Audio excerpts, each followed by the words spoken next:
வணக்கம். உங்கள் மகிப்பாட்டி வந்திருக்கேன். இன்றைக்கி ஒரு கதையோடு வந்திருக்கேன். சரி, கதைக்குள்ளே போவோமா?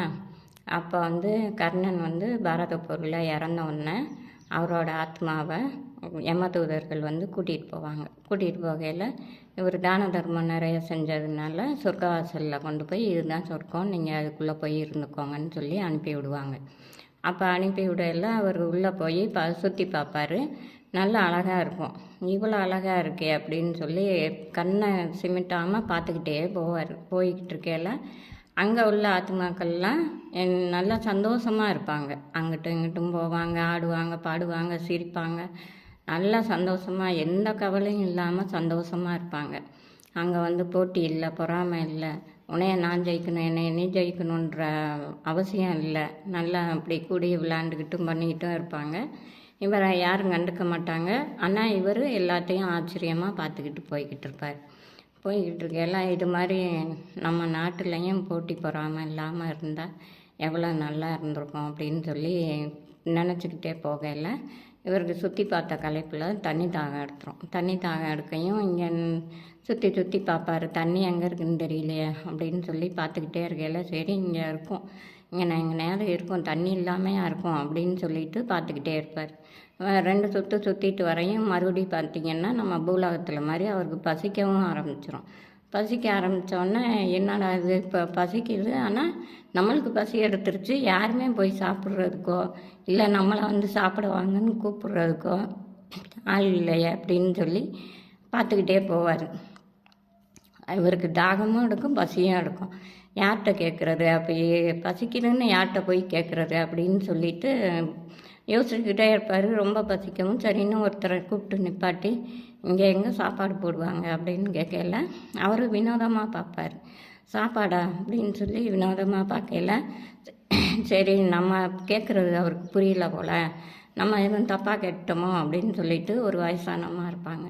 அம்மா இங்கே சாப்பாடு எங்கம்மா போடுவாங்க, உணவு கூட எங்கே இருக்குது அப்படின்னு கேட்கல. அப்படியெல்லாம் இங்கே எதுவும் இல்லை தம்பி, இங்கே யாருமே நாங்கள் சாப்பிடவும் மாட்டோம், எங்களுக்கு யாருக்கும் பசிக்கவும் செய்யாது, தாகமும் எடுக்காது, ஆனால் உனக்கு இதெல்லாம் செய்கிறது எங்களுக்கு ஆச்சரியமாக இருக்குது அப்படின்னு கேட்கல. அப்போ நான் இதை யார்கிட்ட கேட்க அப்படின்னு கேட்கல, இந்திரன்கிட்ட போய் கேட்டுவா அப்படின்னு சொல்லி அனுப்பிடுவாங்க.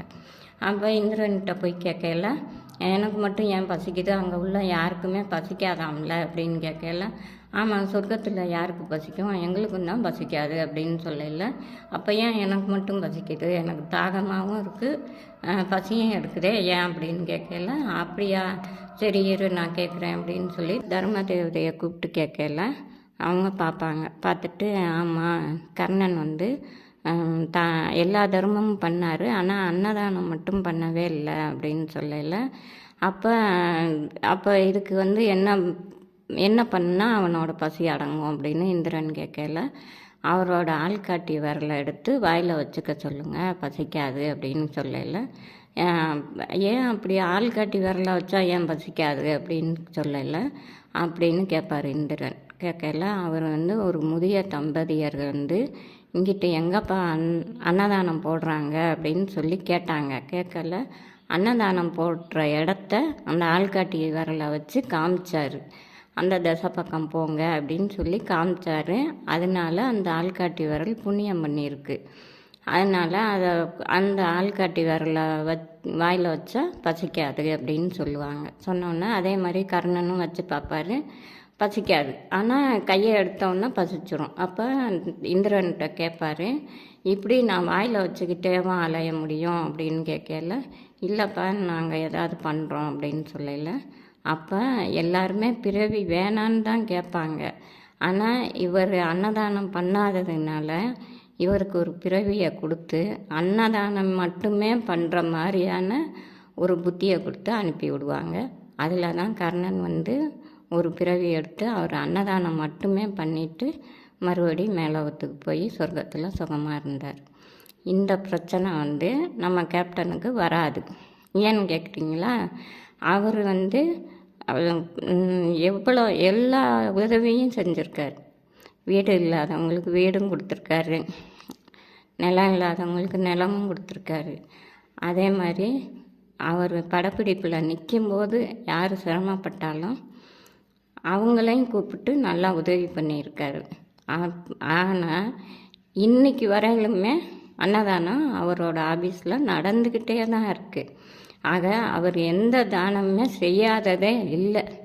அதனால தான் அவர் இறந்தவுடனே அவரோட ஆத்மாவை 303 கோடி தேவர்களோட ஆசீர்வாதத்தோட நம்ம கருடன் வந்து கூட்டிகிட்டு போனார்.